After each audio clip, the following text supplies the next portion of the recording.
Hi friends, namaste. నేను మీ Revathi. Welcome back to Revathi stocks channel. Please subscribe to my channel and hit the bell icon for new updates. ఈరోజు recipe egg masala curry. నార్మల్గా చేసుకునే tomato egg curry కాకుండా ఒకసారి ఎగ్తో masala curry ఇలా ట్రై చేయండి. చాలా టేస్టీగా ఉంటుంది. ఇది చపాతీ, రైస్ అలాగే బిర్యానీలకి ఎందులోకైనా చాలా రుచిగా ఉంటుంది. ముందుగా మసాలా కోసం స్టవ్ పైన ఒక ప్యాన్లో 1 టేబుల్ స్పూన్ ధనియాలు, 1/2 టేబుల్ స్పూన్ సోంపు, దాల్చిన చెక్క, 2 యాలకులు, 4 లవంగ ముగ్గలు, ఒక 6-7 క్యాష్యూ వేసుకొని ఫ్రై చేసుకోవాలి. ఇది లైట్గా ఫ్రై చేసుకున్నాక ఇందులోకి 1/2 టేబుల్ స్పూన్ గసగసాలు కూడా వేసుకొని ఫ్రై చేసుకోవాలి. తర్వాత మిక్సీ జార్లోకి వేసుకొని పక్కన పెట్టుకోవాలి. తర్వాత స్టవ్ పైన ప్యాన్లో 2 టేబుల్ స్పూన్ దాకా ఆయిల్ వేసుకొని సన్నగా కట్ చేసుకున్న ఉల్లిపాయలు కూడా వేసుకొని కలర్ మారేంత వరకు ఫ్రై చేసుకోవాలి. ఇక్కడ చూపిస్తున్నట్లుగా ఇలాగ ఫ్రై చేసుకొని పక్కన పెట్టుకోవాలి. తర్వాత మిక్సీ జార్లో ఉన్న మసాలాలు కలిపి పౌడర్లా గ్రైండ్ చేసుకొని పెట్టుకున్నాక ఇందులో కొద్దిగా అల్లం, అలాగే 4 వెల్లుల్లిపాయలు వేసుకోవాలి. లేకపోయినా ఈ ప్లేస్లో 1 టేబుల్ స్పూన్ దాకా జింజర్ గార్లిక్ పేస్ట్ వేసుకున్నా సరిపోతుంది. అలాగే 1/2 టమాటో, ఫ్రై చేసుకున్న ఫ్రైడ్ ఆనియన్స్ వేసుకోవాలి.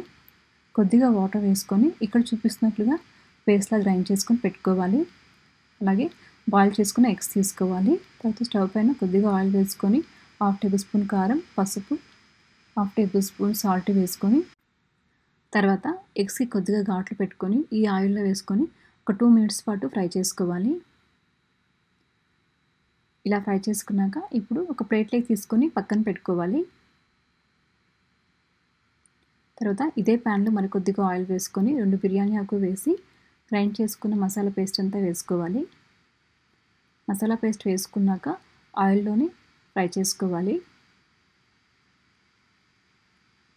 ఆయిల్ సపరేట్ వరకు ఇలాగ ఫ్రై చేసుకున్నాక ఇందులోకి 1.5 టేబుల్ స్పూన్ దాకా కారం వేసుకోవాలి. 1 టేబుల్ స్పూన్ ధనియాల పొడి వేసి అంతా ఒకసారి బాగా మిక్స్ చేసుకోవాలి. 1 నిమిషం పాటు ఇలా ఫ్రై చేసుకున్నాక ఇందులోకి మిక్సీ జార్లో కొద్దిగా వాటర్ వేసుకోవాలి. అలాగే చిన్న గ్లాస్తో మరికొద్దిగా వాటర్ వేసుకోవాలి. ఇప్పుడు అంతా బాగా కలిపి ఇందులో టేస్ట్ తగ్గట్టు సాల్ట్ చెక్ చేసుకొని వేసుకోవాలి. ఇప్పుడు స్టవ్ అనేది మీడియం ఫ్లేమ్లో పెట్టుకొని మూత పెట్టేసి ఒక 10 నిమిషాల పాటు కుక్ చేసుకోవాలి. ఇలా కుక్ చేసుకున్నాక ఇందులోకి ముందుగా ఫ్రై చేసుకున్న ఎగ్స్ మొత్తాన్ని వేసుకోవాలి. ఎగ్స్ వేసాక మరికొద్దిగా దగ్గర పడేంత వరకు కుక్ చేసుకోవాలి. ఫైనల్గా కొద్దిగా కొత్తిమీర, కరివేపాకు వేసుకుంటే చాలా సింపుల్గా టేస్టీగా ఉండే ఎగ్ మసాలా కర్రీ మీరు కూడా ట్రై చేయండి. అలాగే మీకు ఎలా వచ్చిందో కామెంట్లో షేర్ చేయండి.